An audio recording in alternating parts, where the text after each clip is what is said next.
Hi, and welcome to my first video on the power of words and language. Today I'm going to be looking at a bunch of related words that have become extremely important over the last 5 or so years.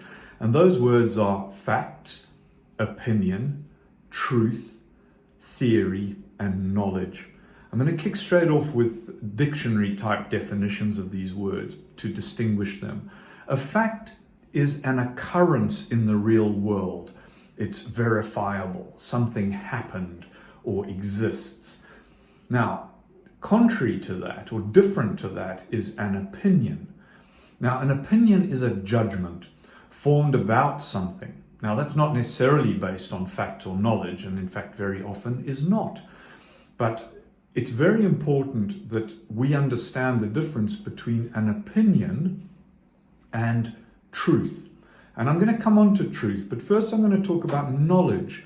Knowledge are facts, information, skills acquired through experience or education, right? It's something we know. It's not necessarily true. It's not necessarily a fact, but it is something that we know. It's a subjective thing. And then I want to just briefly explain theory in the context that it's used by scientists. So as in the theory of gravity or the theory of evolution, because this creates a massive amount of confusion, particularly in online comment about stuff, evolution being a fantastic example. A theory in scientific terms is an explanation of an aspect of the natural world that can be repeatedly tested and verified in accordance with the scientific method. Importantly, probably for a lot of people, is that up to the date of saying it, it has not been and cannot be disproved. And it is literally as close to the truth as we're able to get in terms of science and facts, I guess. It's as close to being a fact or being the truth as we're able to get. And so we ought to take it that the theory of gravity is the truth of gravity. We should take it, given the preponderance of evidence and experiments and proof, that the theory of evolution is the truth of evolution. That's what scientific theory means. It's not just something somebody dreamed up that has equal weight to something else somebody else dreamed up. So in other words, there is no equivalence between the theory, as people call it, of intelligent design, or the theory of the creation of life by a god, and the theory of evolution. That's just an example. And then let's get on to the important word, which is truth. Truth is a property or quality of being in accord with the facts or reality.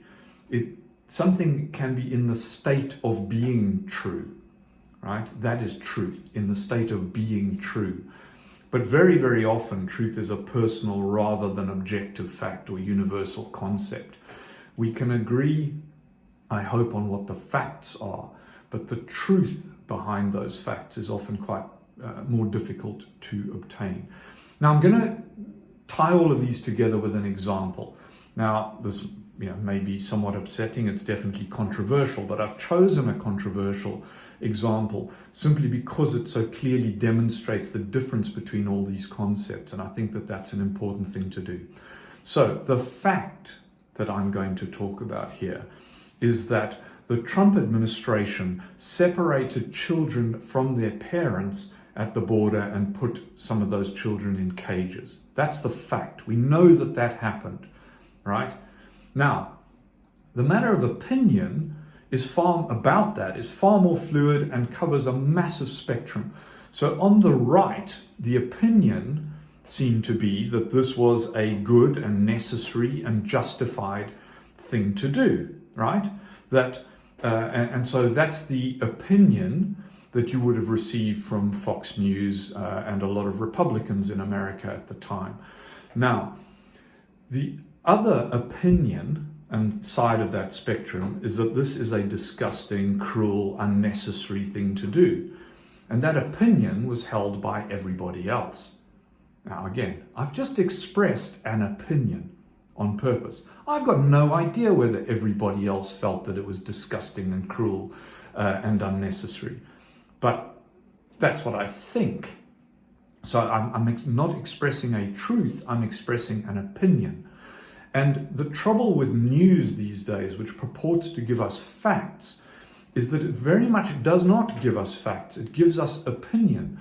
The same set of facts that I've just described would be described in completely different ways on Fox as it would be on CNN, for example.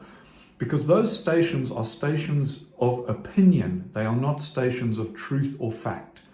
And that's a very, very important distinction to understand. Now, what knowledge do I get from this set of facts combined with these opinions? Well, the knowledge I take away from it, for example, is that America can be a hazardous and risky enterprise in trying to enter it. I think that that's reasonable knowledge to take away. You take a risk trying to get into America, and one of those risks is that your children will be taken away from you and put in a cage. Up to you whether you think that that's a risk worth taking, but that's the knowledge that you ought to, or that you could take away from this. Then there's truth.